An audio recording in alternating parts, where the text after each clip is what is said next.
The law enforcement system in Israel has come under serious scrutiny after a spike in the violence against the Israeli Arab community. Israeli Arabs count for close to 1/5 of the country's population. Now, thousands of protesters have taken to the streets of Tel Aviv. Israeli citizens across religious lines marched towards Hosted Square in Israel's capital. The protesters called upon the Benjamin Netanyahu-led government to treat members of the Israeli Arab community fairly. Ahmed Tibi, a member of Israel's parliament, said that all Israeli citizens deserve to be treated equally. Gangs are indirectly supported by the negligence of this government. We are shouting here loudly. We want peaceful life. We want personal security. It's a basic right. We should not demand it day and night. It should be given to all citizens equally, and it is not. In a powerful message to the government, Jewish Israeli protesters stressed that the lives of all citizens should matter irrespective of their ethnicity. As an Israeli, all lives should matter to me. Palestinian lives are just as important as mine, and if we don't care for lives of all people who live here, we are not doing our purpose as the Jewish people. The data paints a bleak picture regarding the status of the Israeli Arab community. As per the Abraham Initiatives NGO, a total of 252 Israeli citizens of Arab origin were murdered last year. But charges were filed against suspects in only 8% of these cases, as opposed to 55% when murdered victims are Israeli Jews. Additionally, the rate of killings among Israeli Arabs was 22 times higher than that of their Jewish fellow citizens. This January alone, at least 25 Israeli Arabs have been murdered. While the Israeli authorities have rejected allegations of apathy, they are scrambling to deal with the situation because many members of the Arab community have gone on strike. Protests have erupted over the issue last year, as well as after 15-year-old Nabil Safia was murdered outside a pizza parlor in northern Israel.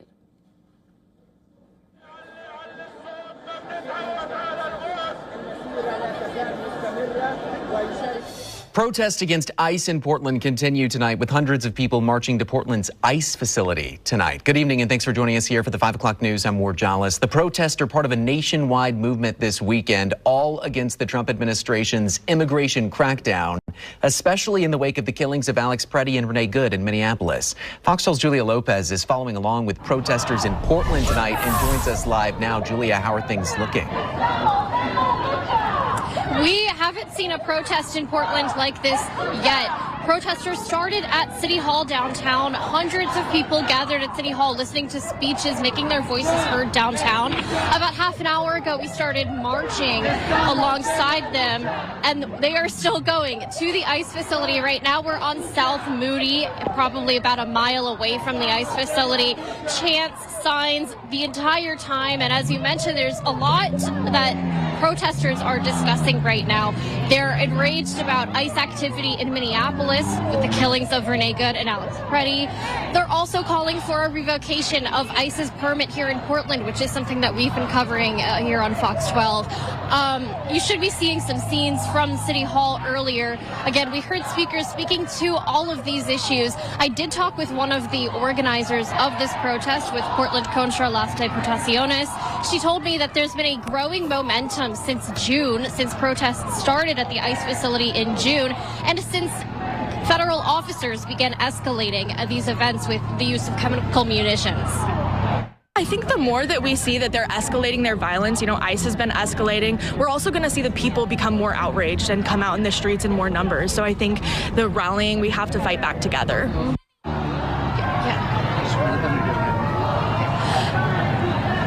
One of the organizers of this event.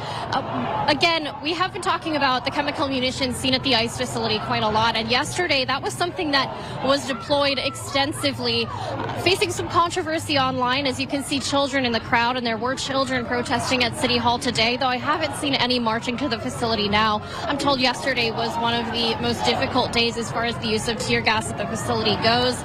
So I've seen a lot of protesters. You probably see it as well with gas masks on, and you're definitely going to need that if things do escalate tonight. But so far, everything has been peaceful. Mayor Keith Wilson as well commenting on the tear gas usage yesterday and calling for peaceful activity tonight. We'll be here all night and keep you updated on what things look like here on the ground, live and online. Reporting live from the South Waterfront, Julia Lopez, Fox 12, Oregon. We now know that Greg Bovino is leaving Minnesota today, along with a large number of his masked men. Bye-bye, Bovino.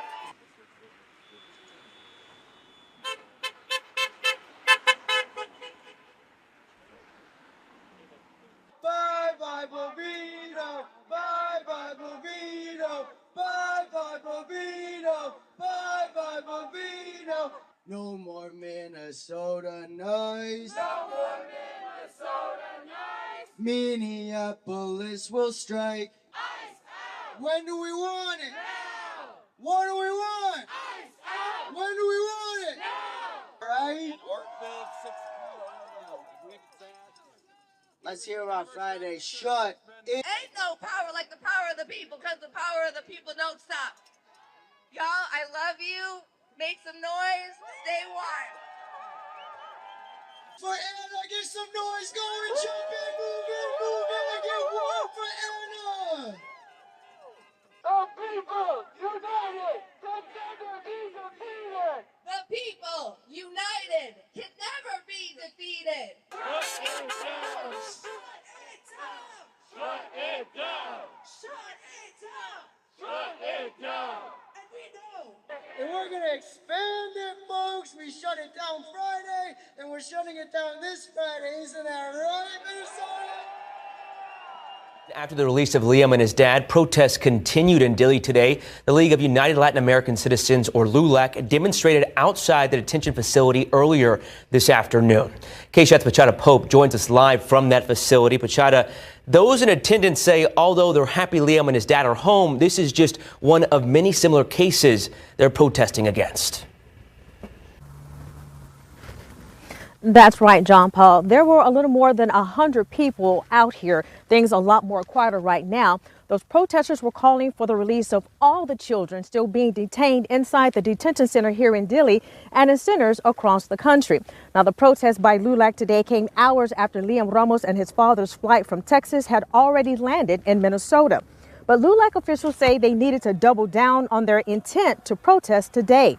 They tell me they are happy and pleased that Liam is back home with the rest of his family, but that there are hundreds of other children that also need to be released and reunited with their respective families. They are calling on elected officials to put their politics aside and speak out against detaining children. And they say they are moving to stop any more centers from being built. We're starting this campaign, and it's going to go around the country. We cannot afford to see any more of these centers. This is not, again, the America that we all know and really support. So I would say to every person listening, I understand we may not have the same party label, but this is really not about party politics. It's about human decency. Now, LULAC organizers and protesters tell me they are committed to putting in the work to make sure law-abiding detainees and the children are reunited with their families. We're choosing to show up with radical compassion. We're refusing to dehumanize anyone, and we're choosing connection over separation. It's our responsibility to build back power for people of color, immigrants, and the working class. ICE needs to get out of here. They're not welcome in LA. They're not welcome in the US. It is time to get rid of ICE, not just temporize, not to reform ICE, but abolish ICE! LA! ICE out of LA! ICE out of only job here as students should be to learn and to give back to our communities. So don't accept the conditioning. Don't accept what they tell you when they say gatherings like this are disruptive, when they have these ghetto birds and, you know, officers swarming like you're the problem. Y'all are the solution, okay? No one said it was gonna be easy. This is a continuous repackaging of the same playbook, violating human rights and the same targets, people of color, and this is exactly what is happening with ICE. To my Latina and indigenous community, this was our land first. To my Black community, we had no choice but to call this land our home. We should not continue to suffer in a country whose very foundation relied on us and our very presence to flourish.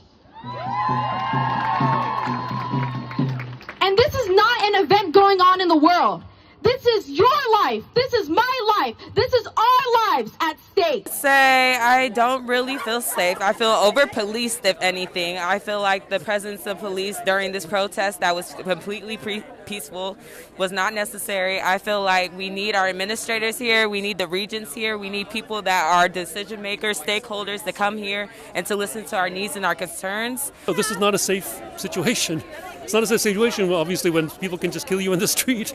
And a member of some federal agent kill you in the street, and then the federal government says we're not going to investigate. No one else can investigate but us, and it doesn't even reveal the names of some of these people. This is like a secret police. This is like, very, very well on the way toward a complete armed authoritarian state. So, it's of course very concerning. Yeah. We cannot be silent right now. We cannot be apathetic to what's going on in Minneapolis. I mean, it started right here with Keith Porter Jr., who was murdered in Northridge, California. Love and protect one another. We have nothing to lose but our chance. We have nothing to lose but our chance. Ashe. Ashe. Ashe.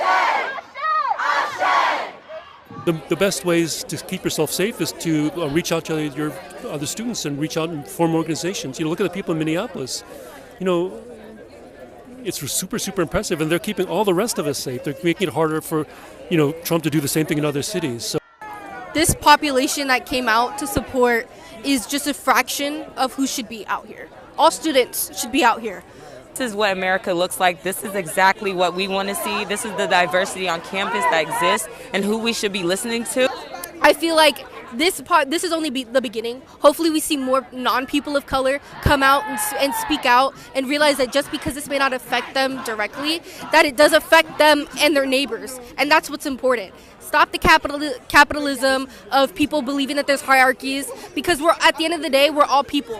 We're all buried in the ground at the end of the day. We're all dead at the end of the day. So what is there if not to fight for each other and the rights that we all deserve as human beings? Even all praises, honor, and glory to our power, Yahweh. Baha Hashem, Yahweh Shai, Baha Hashem, Rachak, Wadash. And double honors to the apostles, the bishops, and the elders of Great Millstone. Peace and blessings to the hopeful elect of the tabernacles of David, scattered throughout the four corners of the earth, and wherever you may be. And wherever you may be, to you I say, Shalom, Yasharallah, Shalom. All right, it's going to be pretty much a quick lesson here. As you see the title, is that the first time we had the title? So you should know what it goes into by now. Which the scripture, let's just read the scripture. 2 Ezra 9:1. He answered me then and said, measure thou the time diligently in itself. How do you measure the time?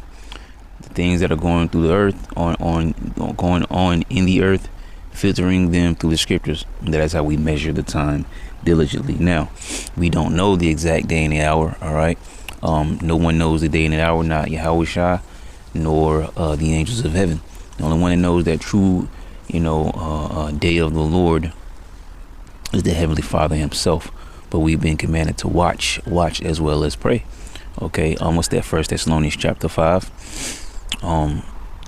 Brethren, that you be not in darkness and be sleep as others do. Just kind of paraphrase what it says there in that first, portion of that chapter. Probably the first half of that chapter. I think the chapter's pretty short. But yeah, we're not asleep as others do. Okay, which when you go into the word dead, sometimes the word dead comes up as, actually talking about a dead person.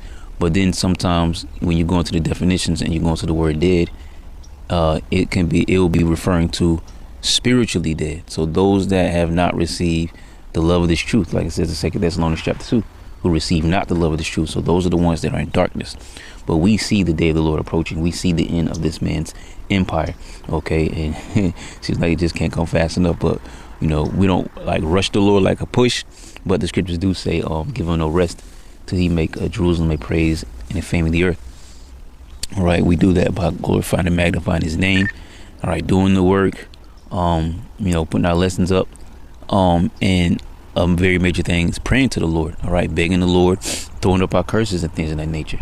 Okay, because we don't want these things to turn back. The average American citizen wants things to go back to normal, or to seeking some kind of change from their government or their politicians, which I have a lesson I want to get into.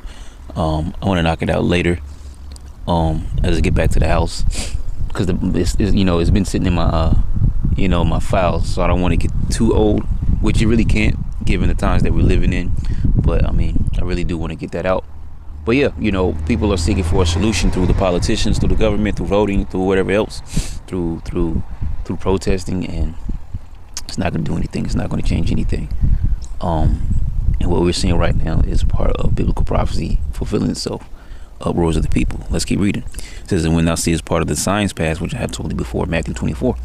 It says, when you shall have wars, rumors of wars, all right, pestilences, famines, and earthquakes in diverse places, see that ye be not troubled, because all these things are the beginning of sorrows, because we're in what? The time of Jacob's trouble. Okay? So things, in other words, things are going to progressively get worse. All right? You have right now, which is a big talk, very big talk. You have DJ Nero and Ice. Actually, I think I actually got something on that. Let me see here. Yeah, there you go. Yep, right there, Axios. If it comes up. Yep. Let's read this. February 1st, 2026. Resistance erupts over ICE's warehouse buying space. Okay, and what do you think this is going to be for? Okay. Resistance erupts over ICE's warehouse buying space. All right. As a matter of fact, let's do this. So let's read a little bit. So it says a massive buyer has entered the market for commercial warehouses, sparking furious local protests. The Department of Homeland Security has scouted dozens of locations to retrofit into ICE detention centers. The biggest ones could hold as many as 9,500 people, which they had facilities that they had to actually expand. The ones that they already had open, they had to expand it because there wasn't enough space. And this says it holds up to 9,500 people, which is a small number given how many, many individuals live here in America, because they're going to go after mainly the Israelites, but they're also going to start to grab up American citizens. So in other words, this number screams overcrowded. Okay, that's ultimately what's going to happen. All right, it's going to be overcrowded. All right. So it says why it matters. ICE's detention population nearly doubled over the past year, but lack of capacity was a bottleneck on mass deportations. Now that it has $45 billion to spend from the big beautiful bill, it's quickly making purchases from hundreds of millions of dollars. Some of the sites are warehouses previously designed for e-commerce retailers, and as I was saying before, they're gonna house a lot of people. They're probably gonna have to expand these, and ultimately, people may be I'm gonna have to move. It's just people. I mean, damn, all this space, man. People just be right. Bear with me, y'all, man. Okay. It says these sites will need additional spending to retrofit them to house people for what can legally be up to 6 months before deportation. And as I was saying, all right, before I close off my thought, all types of things may go down in these detention centers. All right, okay, but everybody's been warned. Mainly you Israelites, but even heathens that may try to tune into the lessons or hear you at camp or whatever. Right, everybody's been warned. Okay, nobody. Well, in the Israelites, anyways, we'll say the Israelites. Nobody has any cloak for their sins. All right, we all have to address ourselves to the best of our ability, but this is the grace period to do so. where the Lord still has his mercy open unto the house of Israel for you know, what's that, 2 Peter 3? It says, not willing that all should perish, but they would come to repentance. Okay, and the only ones that are going to do that are the hopeful elect remnant, because we don't know if we're the remnant or not, but hopeful elect remnant. But everybody's been warned, okay, of these times to come, known as Jacob's trouble, Jeremiah 30:7. Daniel 12, I believe, is the first verse. This is going to be a time period like no other. Okay, you're going to have deletions and all kinds of things happening in these facilities. Man, you may even be they may even try to force people to take the CHIP inside one of these facilities. All right, we don't know, okay, nor are we worried about it. This is just us reporting on the things that are. All right, I don't think we really need to read too far into this. The point is there, all right, just the facility itself. And as I was saying, with the 9,500 people, these facilities are going to quickly become overcrowded. All right, and then they're probably gonna start to move towards, you know, trying to CHIP people. People are gonna deny. People are gonna be out of hand, so they're gonna start to delete. All right, delete people because they don't want to take the CHIP, as well as delete people possibly because it's being overcrowded, which those two reasons may, you know, coincide one with another. Okay, but let's go back here. I just wanted to pull it up. I knew I had something there. So going back, it says, then shalt thou understand that it was the very same time wherein the highest will begin to visit the world which he made. Therefore, when there shall be seen earthquakes and uproars of the people, and you have protests from LA to Italy, you have protests in the state of Israel, protesters, I believe they're still in Iran, okay, which Esau jumped inside of that. Yeah, people protesting about different things. You got students who are walking out of classes, out of school to go and protest. All right, and everybody who's taking part in this are basically playing into the hand of Esau. Because, I mean, you have ICE, who is, I'm not sure if ICE was worldwide known before, but, you know, as far as the news goes, we just report as far as we know. As far as the news goes, ICE is now being protested in, where is it? I forget the exact city. But before the Olympics, people are protesting before the Olympics about ICE, because ICE will be patrolling the Olympics. What do you think they're going to do there? Okay, now they said what ICE is going to do there, but for all we know, they may actually, you know, arrest people who they deem illegal, you know, in that particular country. All right. So we don't really know what the devil's going to do there, but we know his ultimate plan. All right, is to CHIP everyone, and in order to get that result, he needs what's that? Order APKO, order from chaos. That's what he thinks to achieve. And so, as I was saying, these people are actually playing into Esau's hand by standing up and protesting and fighting back, and, you know, getting involved in things of that nature. Okay, you have students that they don't know what the heck is going on. Those students definitely don't know what the heck is going on, because they think that well, we can do this and we have this right, and we're not going to allow this. Okay, and they're being deceived. Okay, as we quoted before, because they receive not the love of the truth. Yeah, but so they shall believe a lie, and that ultimate lie is going to be whatever lies are told out of the mouth of Esau through his news, his media, and his false flags, or actually, well, I said it now, I call them Fantastic Four.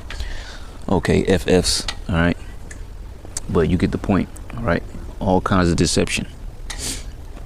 It says, therefore, when there shall be seen earthquakes and uproars of the people in the world, and this is what we're seeing right now, uproars of the people in the world, then shalt thou well understand that the Most High spake of those things from the days that were before thee, even from the beginning. Right, so these things were predestined, written, okay, you know, already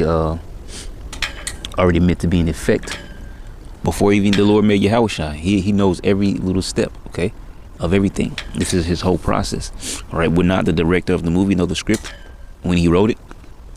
So yeah, so the Lord is you know, has always been on point, because this is the Lord's doing. All right, we just have to live through it. All right. Oh, it cut me out. I was gonna grab another verse, but it's all good. I was just gonna grab it at 2 Ezra 15, where it says, "Woe unto the world and them that dwell therein." All right, But we got the main verse, which was in 2 Ezra chapter 9. That was the whole point. Uproars of the people. As I said before, you got protests from LA to Italy. All right, protests all over the world. All right, and it's only going to get but so much worse before, you know, the people just spaz out. Okay, and especially these so-called American citizens here, they're already spazzing out. And we may not see it on an open, everyday, all the time level, but a lot of these Americans are losing it. They may go out in the world and play it with their head straight, but they're not really straight at all. Okay, and as I said, we have a video we want to get into later, which will probably be a lot longer than this. But yeah, Americans are losing it. They're complaining.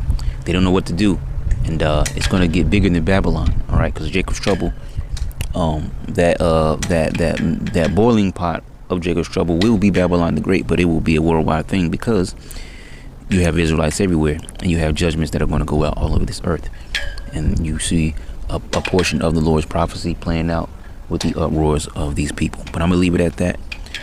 Shalom. Anti-ICE protests are expected today in parts of Southern California. Last night in downtown LA, tensions escalated after agitators began throwing fireworks, rocks, and even bottles at officers.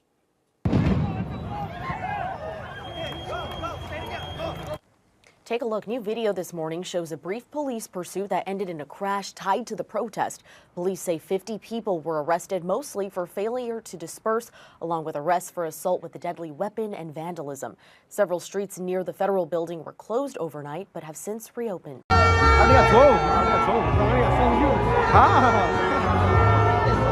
Smells like weed.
That breaking news tonight, another night of unrest in downtown L.A. Reports of bottles, rocks, and fireworks met by tear gas and batons, all amid a stern warning tonight from President Trump.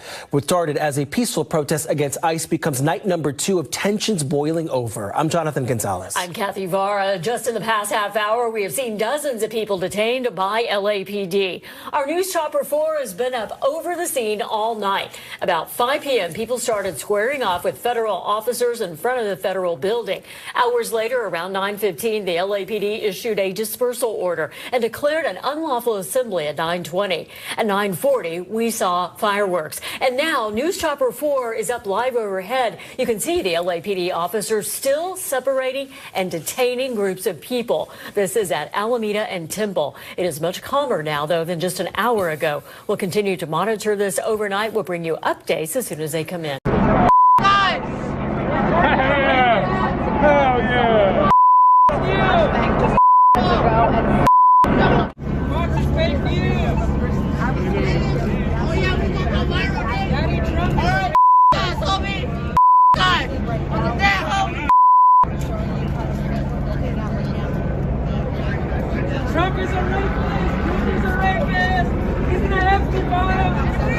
rapist!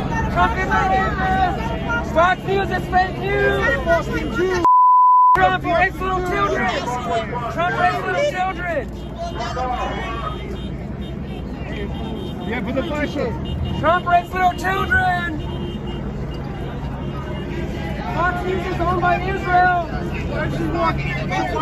Why is she access? Hey, get back in the truck and recording. Get shit back in the truck and recording. Get out of here!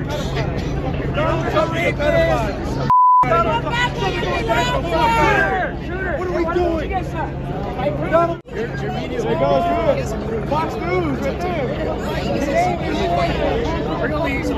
Fox News comes down here. Fox News!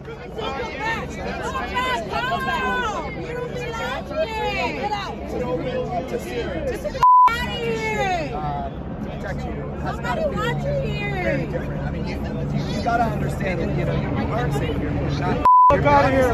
Fuck 11 years. They're not gonna Get out of here, you pedophile protector. Get the out of here.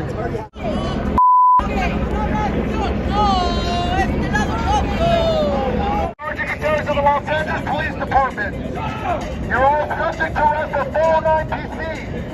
We just arrested a few people down there. We're about to arrest you. You've been given a dismissal order to leave. If you do not leave,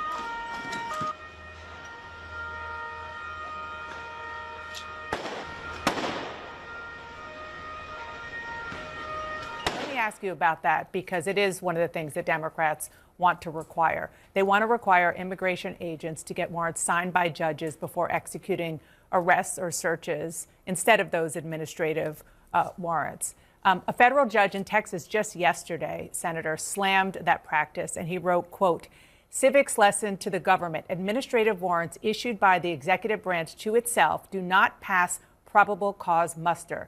That is called the fox guarding the hen house. The Constitution requires an independent judicial officer." Why is he wrong? Why shouldn't DHS have to go to a judge to get a warrant before detaining people? Because this has to do with immigration law. It's, again, I'm not a lawyer, but again, this is immigration law that has always been adjudicated through the administration, administrative judges. And particularly when you have the Biden administration, Democrats opening up the border and flooding America with millions of people. We've got millions of cases backlogged. We're talking about general criminal law. You're talking probably hundreds or thousands of cases. We have millions of cases. So demanding judicial warrants is their sneaky way of basically neutering our ability to enforce our immigration laws. Should there be any limits? They already neutered it. Go ahead. There already are limits, and I think what we need to do is we have secured the border now.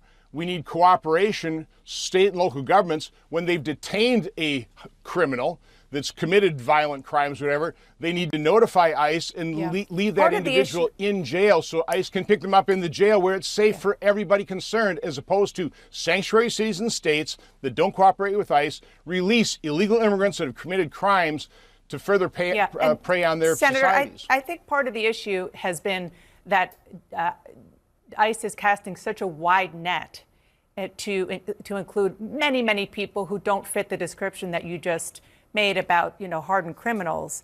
And that is causing problems with regard to these administrative warrants. Do you see that as a potential issue? So of course, Tom Homan now is dedicated to targeting the criminals. I have a great deal of sympathy for, again, the secretaries, the people charged with cleaning up this enormous mess. Is it perfect? Absolutely not. Can things be tightened up? Sure. But the way to tighten it up is not to neuter our ability to enforce our immigration laws, and that's what Democrats want to do.